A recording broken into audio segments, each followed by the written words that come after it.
महामहिम राष्ट्रपति से बेटी ने क्यों लगाई गुहार। जी हाँ, आज इस रिपोर्ट में आप देखिए कि उत्तर प्रदेश के बुलंदशहर के शिकारपुर में अपने पिता के जेल जाने से परेशान पीड़ित भाई बहन ने महामहिम राष्ट्रपति को पत्र लिखकर अपने जीवन यापन, शिक्षा, खान पान के लिए पिता की जमानत की गुहार लगाई। महामहिम राष्ट्रपति की तरफ से जब बुलंदशहर प्रशासन को समस्या के समाधान के लिए निर्देश आए तो अधिकारियों की टीम ने मौके पर पहुंच समस्या का जायजा लिया। हालात कुछ और ही निकला। मामला हाईकोर्ट में विचाराधीन होने के कारण प्रशासन अब तारीख का इंतजार कर रहा है। शिकारपुर क्षेत्र में यह बेटी और भाई अपने पिता के जेल जाने से परेशान है। इसकी मां का देहांत हो चुका है।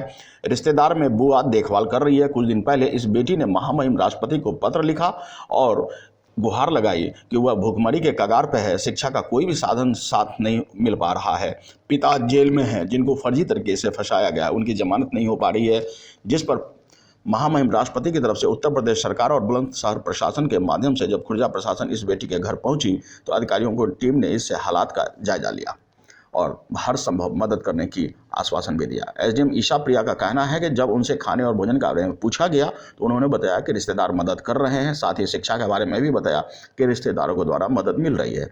हालात पिता के जेल में होने से, माता पिता का न होने से बच्चियों की गंभीर है और बच्ची चाहती है कि पिता को जमानत मिल जाए, जिस पर अधिवक्ता से संपर्क किया गया। अधिवक्ता ने बताया है कि उन्हें शायद अगले महीने जमानत मिलने की संभावना है। इस संबंध में कानून सम्मत जो उचित कार्रवाई है और जो भी सहयोग है वह किया जाएगा। एक राष्ट्रपति तक एक बेटी की गुहार और फिर राष्ट्रपति द्वारा उस पर तत्काल दिशा निर्देश, निश्चित रूप से कानून व्यवस्था और हमारे देश की महामहिम का आम जनता के प्रति प्यार स्पष्ट झलकता है। बुलंदशहर से प्रदीप पंडित की रिपोर्ट। इसमें ऐसा है कि तुम्हारे पापा जी को सिर्फ बेल चाहिए, उसके लिए हम लोग तुम्हें बोल रहे हैं हम एक अच्छा लॉयर करके तुम्हारे बेल के लिए एप्लीकेशन भी देने को तैयार है। लीगल सर्विस अथॉरिटी से यहाँ से कोई नहीं है तो तुम चल लो, तुम कस्तूरबा में एडमिशन करा देते हैं तुम्हारा। मुझे मेरे पापा जी चाहिए बस। चलो हम इसका केस तुम्हारा पता कर लेते हैं क्या मैटर है, ठीक है, लेकिन वकील ही तुम्हारी मदद कर सकते हैं या न्यायाधीश, और कोई अधिकारी नहीं कर सकता तुम्हारी कोर्ट के मैटर। मैम एक कोई राष्ट्रपति के यहाँ लेटर लिखा गया था, उसकी जांच करने में आई है, क्या है पूरा मामला? जांच नहीं है, बेसिकली ऐसा हुआ है कि एक पूर्वा शर्मा नाम की 16 वर्ष की लड़की है जिसने एक बहुत ही द्रवित कर पत्र लिखा था महामहिम जी को, ये कह के कि उन्हें खाने पीने में दिक्कत है, भीख मांगने की हालत आ गई है और उनके पिता को एक झूठे केस में फंसाया गया है और उन्हें मदद चाहिए और संरक्षण चाहिए। तो आज अफसरों की एक टीम उस परिवार से मिलने गई, क्योंकि अगर वो बुलंदशहर की बेटी है तो प्रशासन की जिम्मेदारी बनती है कि ऐसी बच्चियों का, उसके साथ उसकी 2 और बहनें हैं, एक भाई और एक बहन है, का प्रशासन उन्हें उनकी जिम्मेदारी ले। जो टीम गई थी उसमें मैं जो एसडीएम खुर्जा के अलावा एसडीएम शिकारपुर, साथ में जिला प्रोबेशन कार्यालय से अधिकारी, ABSA, डिप्टी कमिश्नर इंडस्ट्रीज़ और प्रिंसिपल ITI से लोग आए थे और हम लोग सब वहाँ गए थे ये जानने कि उनकी समस्या क्या है और प्रशासन उन्हें किस प्रकार से मदद कर सकती है। हम लोगों ने उनसे 3-4 उन्हें पेशकश रखा उनके सामने। पहला कि अगर उन्हें खाने पीने की दिक्कत है तो हम उन्हें ग्राम संरक्षण कमेटी के अंतर्गत, जिला संरक्षण कमेटी के अंतर्गत उन्हें हम मदद करें, उन्हें संरक्षण दिया जाए, जिन्हें उन लोगों ने ठुकरा दिया। वो बोली कि रिश्तेदार उनकी देखभाल कर रहे हैं और उन्हें जिला से संरक्षण नहीं चाहिए। इसके अलावा हम लोगों ने उन्हें कहा कि अगर उन्हें पढ़ाई की दिक्कत है तो कस्तूरबा गांधी विद्यालय और जो उससे रिलेटेड CIF है उन सब में उनकी दाखिला कर दी जाए, जिस पे भी वो तैयार नहीं हुई। वो बोली कि वो अच्छे प्राइवेट स्कूल्स में पढ़ रही हैं और कुछ हद तक फ़ीस भी माफ़ है और रिश्तेदार उनका ख्याल रख रहे हैं। तीसरा सवाल पूछा गया कि अकेले भूखे मरने की स्थिति तो नहीं है। इस पे उनका यही था कि हमें को प्रशासन से किसी प्रकार का आर्थिक मदद नहीं, हमें बस इतना मदद चाहिए कि हमारे पापा को बेल दिला दो। ये न्यायालय में, माननीय हाईकोर्ट में लंबित मामला है। हम लोग बिल्कुल प्रशासन की ओर से, बच्चियां हैं, पिता जेल में हैं, माँ नहीं है, बिल्कुल संवेदना रखते हैं कि बहुत ही संवेदनशील मामला है और बच्चियां सच में बहुत ही द्रवित और पीड़ित हैं।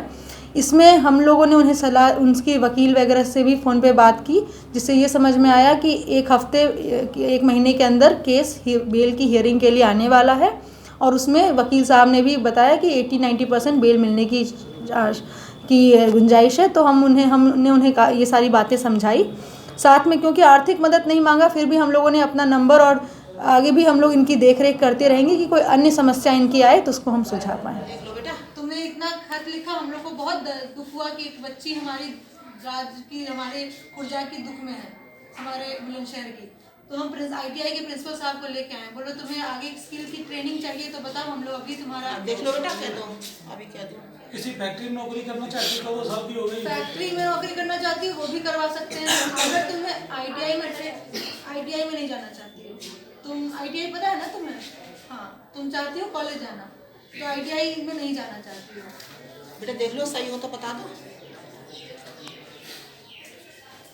करना तो इससे पड़ेगा। जो तुम लोग बोल रहे हो कि पड़ोसी खाना खिला रहे हैं और भूखे रहने की स्थिति है, तो खर्चा कैसे चल रहा है तुम्हारे घर का?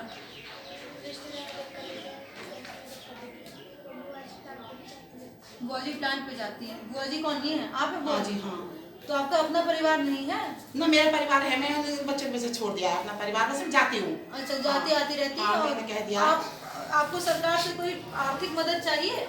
बस इन बच्चों की हो जाए, मुझे नहीं चाहिए कुछ भी। नहीं, इन बच्चों को आर्थिक मदद चाहिए बेटा सरकार से, कि अपना भरण पोषण करने में सक्षम हाँ, है। इनका थोड़ा हो जाए तो ठीक है। सरकारी स्कूल जैसे कस्तूरबा है, उसमें जाना चाहोगे तो बताओ। और तुम्हारे खाने पीने का खर्चा कैसे चलता है?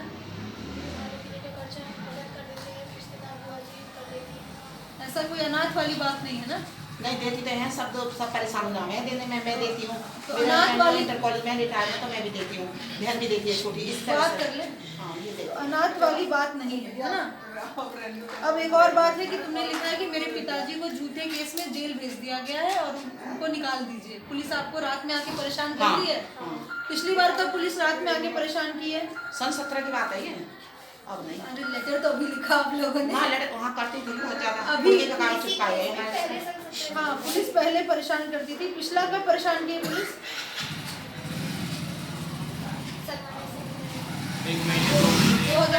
2017 में। उसके बाद से किसी पुलिस ने तुम्हें तंग नहीं किया ना?